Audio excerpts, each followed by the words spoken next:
Hello everyone, I am Screen Scene Guru. Tonight I'll be discussing Mad Max 3 or Mad Max Beyond the Thunderdome. Really interesting film. This is the final film with Mel Gibson and George Miller. This came out in 1985. It was an hour and 47 minutes. Really interesting stuff here. It says it's only available on Prime Video, but I do have the physical media DVD. The story follows after being exiled from the most advanced town in post-apocalyptic Australia, a drifter travels with a group of abandoned children to rebel against the town's queen. So really interesting stuff here. This is a car action film, desert adventure, sci-fi dystopian. But I'd say it's on a lighter tone for George Miller, compared to the first two Mad Max films, were a bit more aggressive and salty, kind of, where this one was more adventure, hope, and potential good future.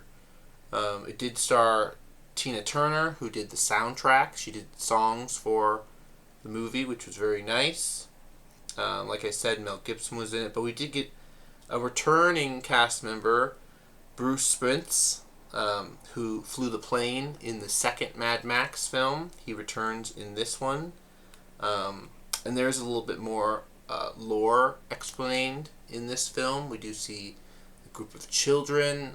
They talk about a Mr. Walker who flew them from the bombs that dropped in Australia to a safety zone, and how the children have been waiting for this walker to return to fly them back to the City of Lights.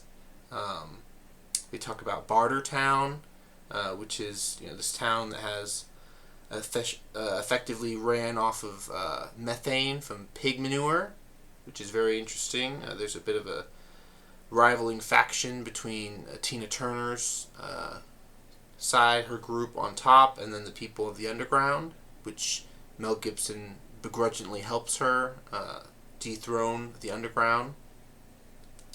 So very interesting stuff there. They talk about death coming and grabbing people like the crooked man.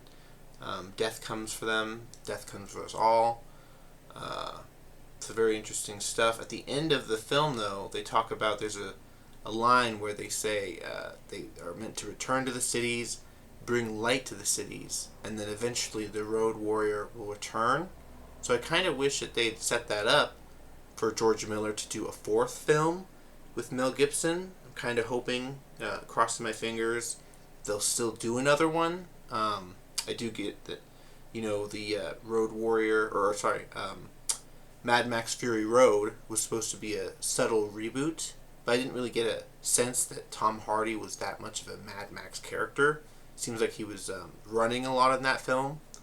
And then, of course, they did Furiosa, which I haven't seen yet. I'm catching up to Furiosa, so I'm really excited to watch that one. But yeah, I really liked the story and the lore for this Mad Max Beyond the Thunderdome. I thought it was the best one out of the franchise. Definitely a lot less towards the assaulting of women, which is good for a dystopian future movie. But yeah, really cool stuff. Highly recommend. It looks like you can only rent it on Prime, but you can definitely check out the physical media as well. I highly recommend getting one. They do have it in 4K now for the first time ever, so be sure to check that out as well. I didn't go into any special features or anything like that because it was some of these discs back in the day, the DVDs had two movies on one disc, and those unfortunately didn't have too many special features on them. But I did enjoy the movie a lot. Really good soundtrack, like I said. So be sure to like the video, comment down below what your thoughts are. Hasn't been a long time since you've seen Mad Max 3 Beyond the Thunderdome. What did you think when you first saw it? Let me know. If you want to see more movie coverage and all kinds of good topics I talk about, you can follow me here on YouTube or on my Instagram or on my TikTok page @SceneScreenGuru. Till next time, guys, have a good one. Take care. Bye-bye.